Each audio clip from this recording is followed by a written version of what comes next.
The Lifestyle Show, presented by Selena Mackenzie.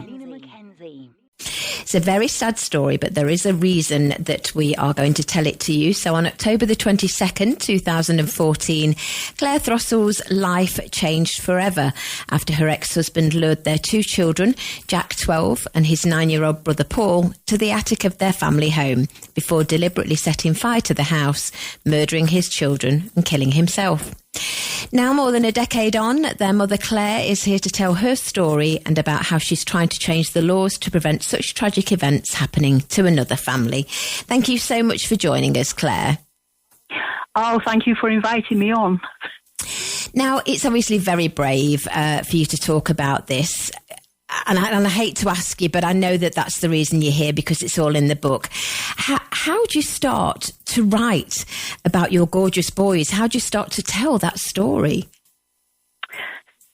To tell the story, I decided I had to go back to the beginning, and I had to go back to the time when we first met and what happened from there. I realised that I had to be brave and open those boxes that had long been shut and detail exactly what had happened, because obviously with domestic abuse, you never really pinpoint exactly when the abuse starts. It's a steady drip like a tap, and then it starts to pour, and then you drown in that flood. I started a Facebook blog called Pray for Jack when Jack was in hospital. And people kept saying to me, oh, you write really well. You share Jack and Paul's lives so much with us. You've got to write a book. You've got to write a book. And I've said for many years that there are no books out there that tell you how to live without your children. There's lots of books out there that tell you how to wean them, how to discipline them, how to get them into routines. But not one book has been written about how to live without your children when they've been murdered. And now I know why, because writing this book, I went through so many boxes of tissues and bottles of wine and pens.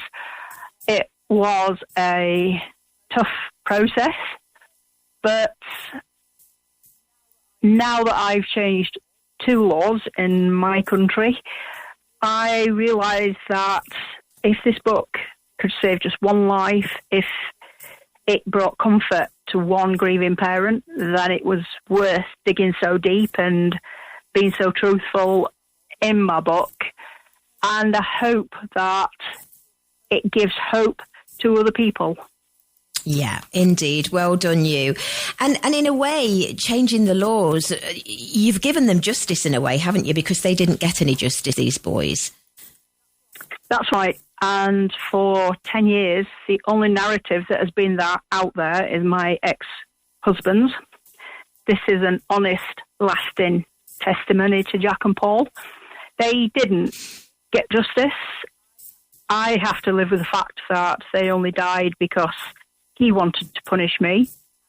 Having said that, we were under the jurisdiction of the family courts and CAFCAS and social services.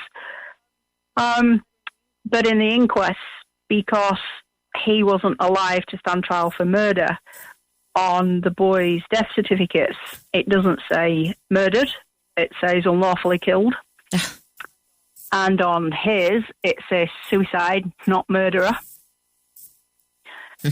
So to be able to tell the truth in my book and introduce Jack and Paul so that readers can remember how they lived, not just how they died, and what amazing, special children they were.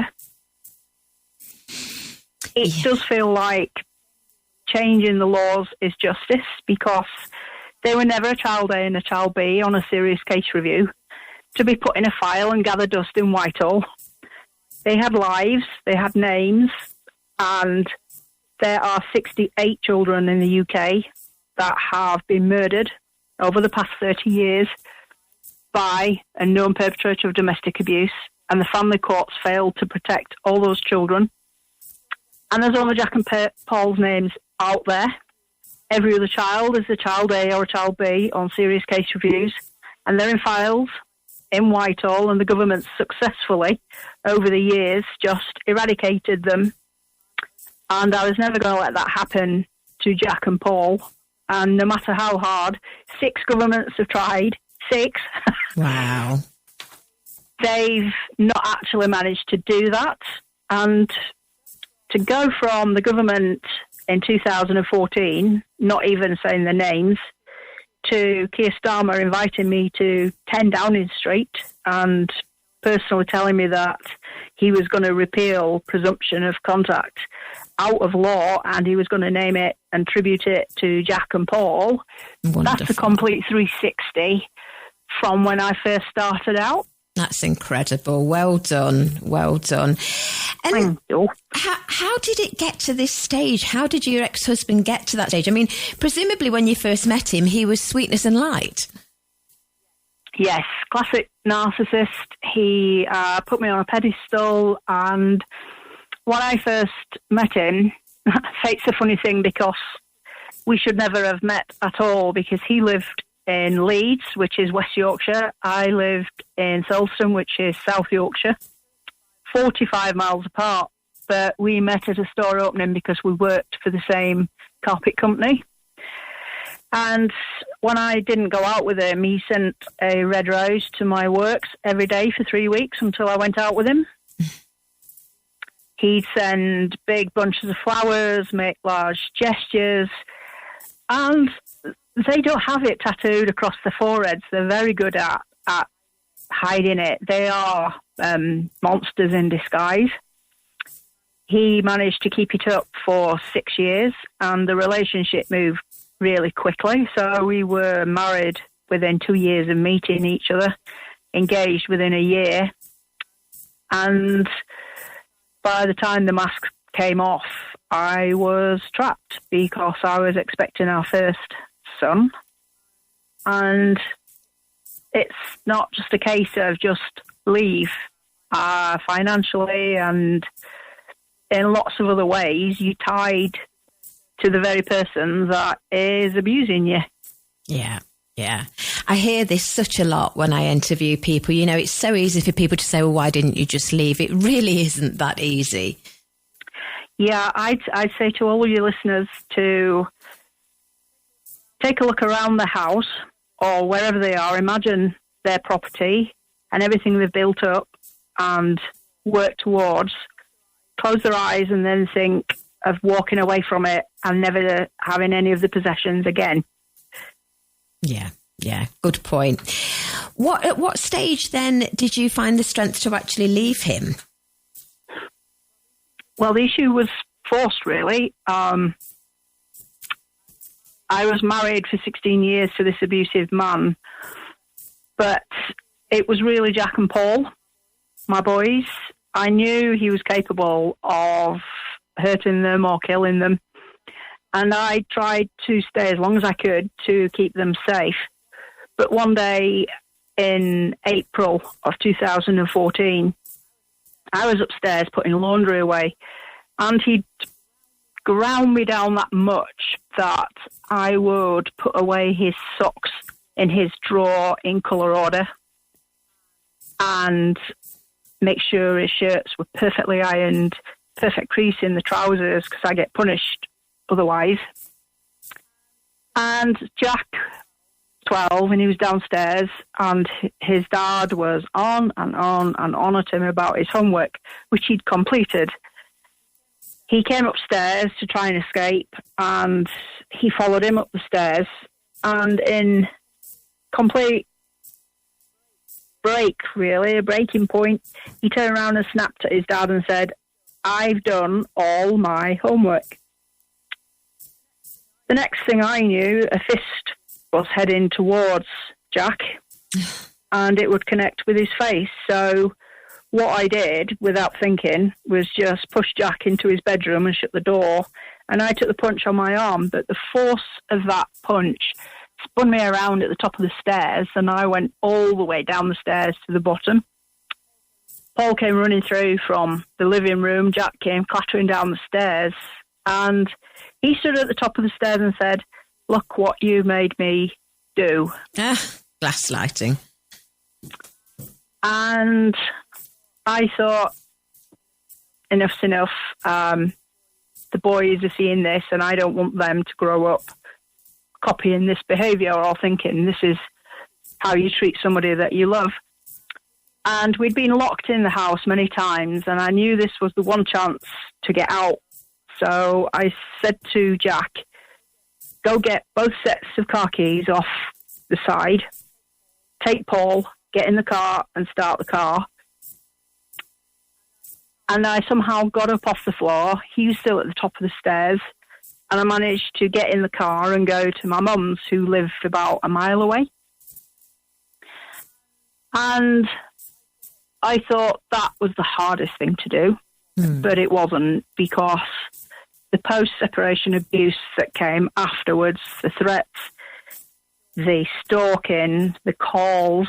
He even called my sister, who was dying from terminal cancer, and left an awful message for her. Oh, dear.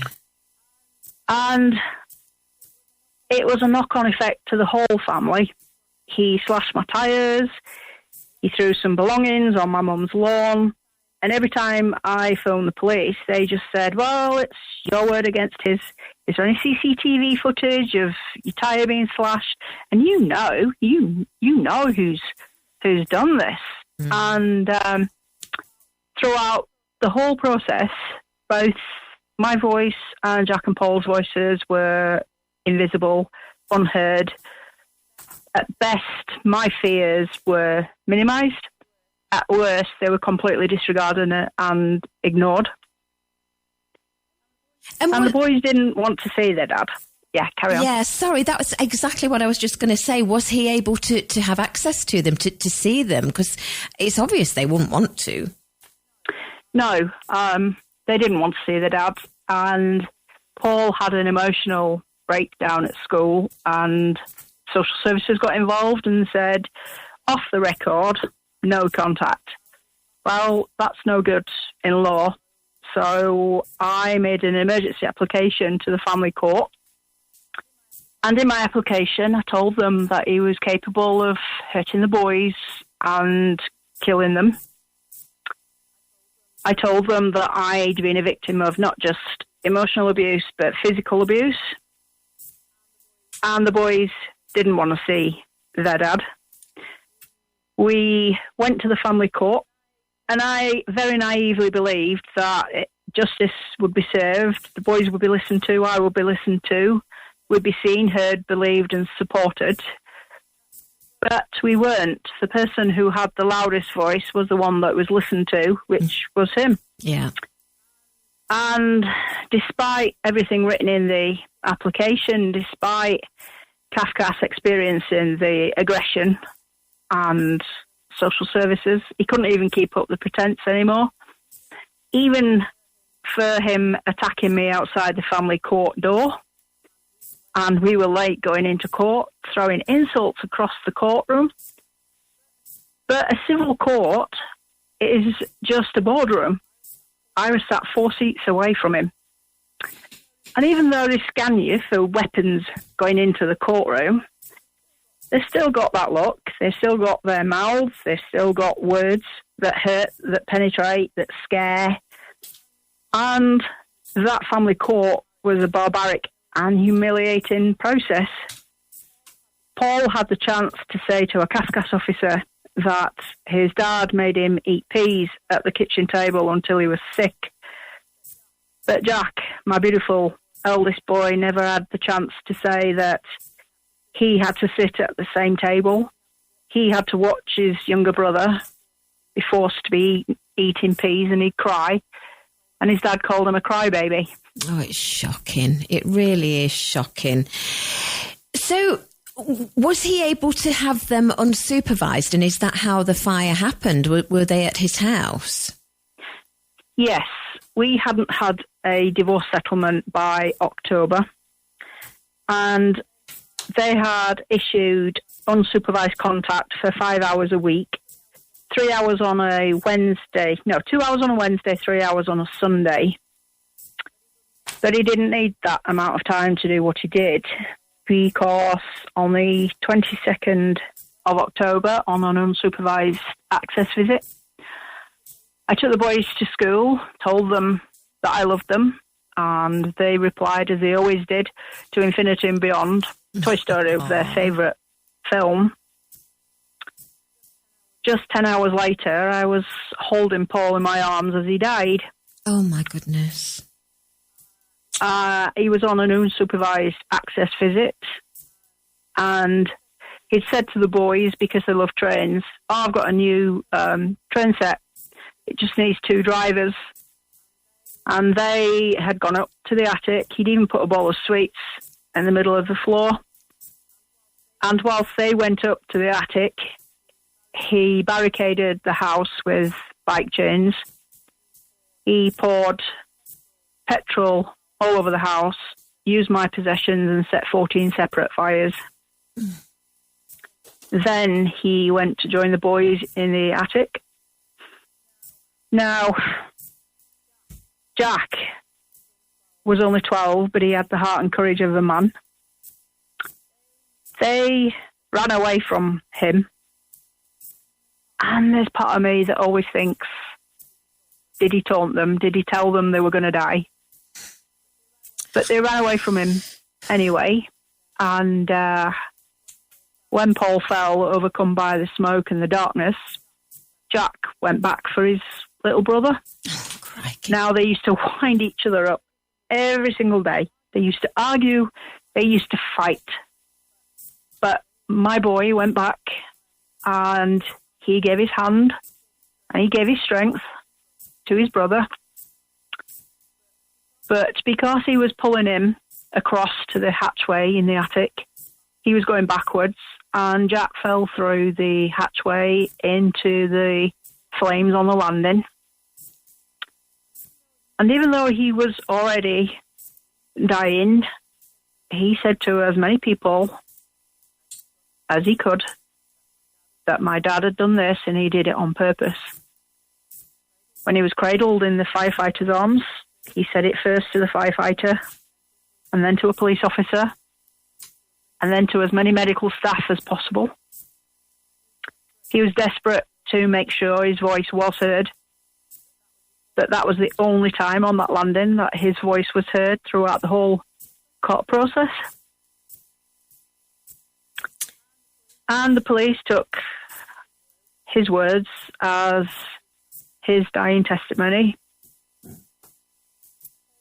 Paul died on the 22nd in my arms, and I held him the tightest I'd ever held him in his life, and I lost him. And then 5 days later, Jack succumbed to his injuries. He was 56% burnt with third-degree burns. But as he lost his life, he still believed he'd saved the life of his little brother, because I never told him any different. They thought that if Jack could make it through, if Jack could climb that mountain, then it would hamper his recovery if he knew that he'd not saved the life of his brother.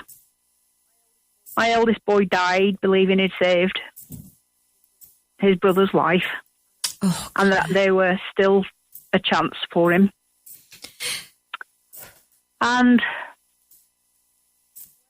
when his injuries overcame him and the burns caused too much potassium and stopped that beautiful heart of his, I held him as well in my arms, and I made the same promise to him as I did to Paul.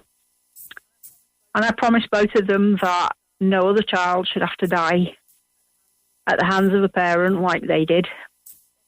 Their trust shouldn't be betrayed by someone they should be able to trust the most. And their lives wouldn't be taken just because he could. Just to punish somebody else. Oh, Claire. Honestly, it's the most shocking story. Those brave little boys, particularly Jack. I'm so sorry that you've had to go through that. What I want to know now on the good side is what laws have you managed to change, and what can we do to increase helping with these laws?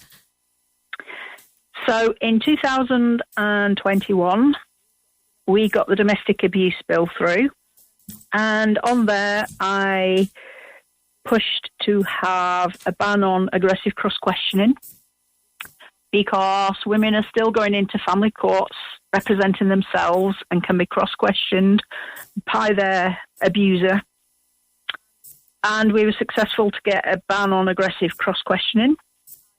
I called for special measures to be mandatory for anyone suffering domestic abuse. We shouldn't have to beg, borrow or steal shields, and being able to give evidence over video links, to have screens, to walk in at separate times, have separate entrances and exits.